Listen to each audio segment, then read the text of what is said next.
Baku Braves with Art Now Media, communicating impact for climate, nature, people, and development. New day, new inspiration. We bring you freshest content from Baku, changemakers sharing their own perspectives in their own ways. And today we are joined by two amazing young global citizens who are doing the little they can in their communities. And maybe we get to know a bit about them, starting with you, Colin. Yes, hi. I am Colin, otherwise known as Trash Colin on social media. I make videos about going to the beach where I live in Florida, picking up trash, talking about plastic pollution, and encouraging my younger audience to get involved in any way that they feel fit. Amazing. I hope I can join you from Kenya to pick my trash from Indian Ocean. I would love to come help do a beach cleanup out there. That's a deal. How about you, Devon? Maybe a bit about yourself and where you come from? Yeah, of course. My name is David. Most people call me Davey. Davey Agrawal. I'm from originally Columbus, Ohio, but I'm currently a student at Stanford University in California. Currently studying computer science and material science.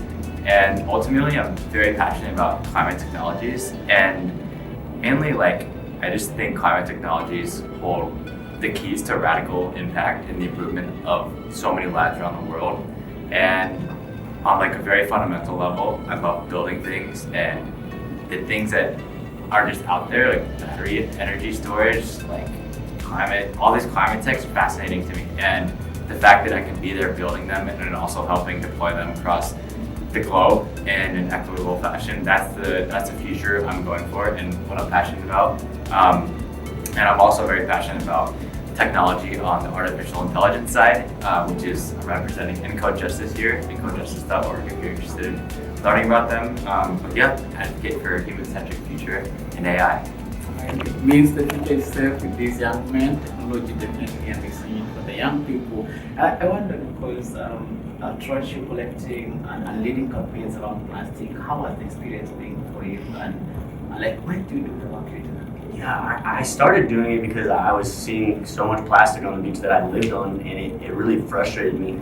But then throughout my travels amongst the last couple of years, I've found that different plastic has different reasons for being at different places. So the plastic that I find on my beach, I call it picnic plastic. It's basically like plastic forks, spoons, food wrappers, stuff that you would see at a picnic. And then where if you go to Dominican Republic or somewhere like Sitka, Alaska, it's just ocean currents pushing other debris from the ocean into where they live. So it's not even their plastic and they're having to deal with it. So it's just fascinating to what part of the world you're in and where your country sits to see what kind of trash and what kind of plastic pollution you're really faced with. Amazing, and maybe bringing you, Devon, he is leading plastic campaigns and really creating awareness on what we are doing to protect the planet. And from a tech perspective, how do you see your role coming in to support initiatives like your colleagues? Absolutely. I think the most fascinating thing about tech as a whole is if you can have a problem, there has to be a tech solution that can fix it. And I know we were just before this talking about artificial intelligence, I'll give that as a little anecdote. If you have, say, the problem of trash in the ocean, artificial intelligence, for instance, unlocks a whole new realm of how you can go about approaching this. Say, you come up with a robot that can learn how to navigate a certain, gulf or certain, body of water. That thing could be in the water maybe for days on end and just pick up the trash as it comes along. Or maybe you look at it from the lens of, okay, I have all this trash and I need to sort it into what's recyclable and not. Currently, there are technologies that are deployed at a city scale, in Ohio, for instance. These machines use artificial intelligence to basically scan images of what trash is coming in, pick out the ones that are this kind of plastic, pick out the ones that are not this kind of plastic, and that's a solution in itself. And these are anecdotes to say technology, artificial intelligence, opens the door to a radical new level of creativity as to how you can approach basically any physical waste environmental issue. And so I can go a whole lot more into depth in that, but I just want to like kind of frame that from a broad perspective. No, I hear you. I mean, there's a place for technology in the changing world, and definitely in these, waste pollution, plastic pollution. Definitely, we need to see how we can integrate plastic technologies. I mean, to collect, even monitor, to track what is being dumped where and how it's being, segregated or being separated. But do you call it? I mean, there's a place for technology, but there's definitely a place for human beings. Like, what role can we play to do the marriage and to remove it from this chokehold that plastic oceans? Yeah, I get this question a lot. What can I do to help? And the answer really surprises people, and it's literally just talk about what you care about. I really believe that awareness is contagious. The more you talk about the things that you're passionate about, people really resonate with that. And there's been times where I'll say something and I'll let it just kind of simmer with my friend group, and then months later I'll hear one of my friends say the same thing back to me. So I'm like, it's really making its rounds. And then on top of that, like even when I started, my friends would be like, oh, you're gonna go pick up trash and not hang out with us. And then 2 weeks later, I'm getting a Snapchat that's like, bro, I could not stop hearing your voice in my head, so I picked it up. And it's literally, they know how much I care, so they started to care as well. Well, amazing. And definitely, I mean, we need the human aspect, we need the technology aspect, and both can really work together. I guess what are you at call for maybe I've asked this question before, but I'm asking it again. Like, what do you really see as an outcome out of this like finance, plastic pollution, technology? From where you sit, what do you hope for as a key outcome out of this? And how you can start? I would really love to see the normalization of intergenerational collaboration and less apprehensiveness from both sides to approach each other. I said it earlier on the panel that if you're someone that's young and you're really passionate and want to learn, just be a sponge.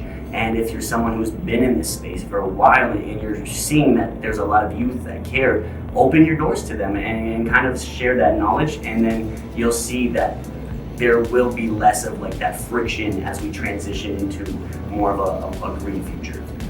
Definitely intergenerational approaches that are working together against each other. That's really strong. I would give a massive +1 to that. And on the note of apprehension, I think a lot of times at COP, you never know what may or may not come out of the actual negotiations. It might be good in theory, we'll see how it plays out. It might be bad, but what you could always come out from COP with as a person who attends COP is like a refreshed mindset, new perspective, new connections to ultimately get over apprehension to ideas in your head and take a bias to action. And like, I'm already feeling that in just the first day of being here, but like, I'm a huge believer that the barrier to entry to a lot of amazing ideas is really small, and it's smaller than we might think. And like, ultimately, like my CEO I work for this summer, climate tech company, something I remember he told me is like, a lot of people never do, they fail because they never start. And like, I guess just to give a small anecdote on the same mindset, like with the company I worked for this last summer, they should have failed like multiple times. Like literally 1 year ago, like more like a year and a half ago, they had completely different business model. Their impact metric was like just different. They took a 180, completely different technology. They're making huge impact right now. And it just goes to show like, maybe whatever idea you might have right now, it's not perfect. Maybe whatever like conceptualization of it has a lot of cracks in it. But like, if you keep iterating and taking a bias to action, getting over the apprehension, like that's the mindset that people need to take in like every day of the year. And I think it's especially pertinent, at least for me, attending these kinds of conferences. It's got me thinking about a lot of ideas, a lot of like, why do people not do this? And it's just, it's a very warm reminder. Just gotta do it, bias to action, make our dreams come true. Like, it starts small, maybe big, but start somewhere. You don't start it, you never know. Welcome to the close, but I just want a quick reflection from you guys that this hope is not inclusive to present, and I feel it's a privilege for us to be here, especially to be able to be here. So I wonder what your key message would be to anyone watching here, a young person, this person, a man, anyone who's watching you. Yes. if you're watching this and any of this has resonated with you and you feel like you could see yourself sitting in one of these chairs, you absolutely can, and you could start today, you could start tomorrow. I would say the sooner the better, but take your time and be patient with yourself. That's really well said. And like plus one, like I think this may be a view that maybe I haven't like directly talked about with people, but I feel like might be shared. It's like I think a lot of times I remember just me as a youth like looking at COP for instance, I'm like, oh, the people there must be like incredibly like successful, like they have their lives sorted out and like have made like huge things happen already in the world. But like, I mean, to be honest, I'm still a student. Like I've not pursued my career. I honestly came here just on a pretty like lucky relationship with like somebody who I met who introduced me to somebody, and it's quite serendipitous. But in no way have I like discovered the 200th element of the periodic table. So like, I think what I would tell to a young person is like your conceptualization of what you can do is more often than not like constrained to like what you actually can do. Like that's just me saying the limit of possibilities is like limitless. Like if you have a growth mindset, believe that you can come to COP some year, like you are infinitely more probabilistically just infinitely more likely to make that happen than if you maybe thought, oh, that's not really something that like I have the skill set or like the accomplishments for. Because I think me as a person, philosophy wise, like there's always a way you can like make something happen, like law of infinite possibilities. And so yeah, I would just encourage you to shoot for the moon, and if you don't get the moon, set up with something. My friend Lola had a great summarization of what you were saying. She said, be optimistically delusional. Be optimistically delusional. That's great. I like that. Yeah. And I think I changed my phrase. I always say I'm a stubborn optimist. Now I have a new one. I use it again. Solution. There we have it, like hearing it from the real change makers, the young people from across the world who are doing amazing works in the spaces that they have. And let this be an encouragement to you young people, to you grassroots who are doing so much on the ground. I've been your host, Kaluki Paul Mutuku with Earth Now Media, climate communications for impact on nature, climate, people, and development. Thank you so much, and see you next time on our next segment. Now Media.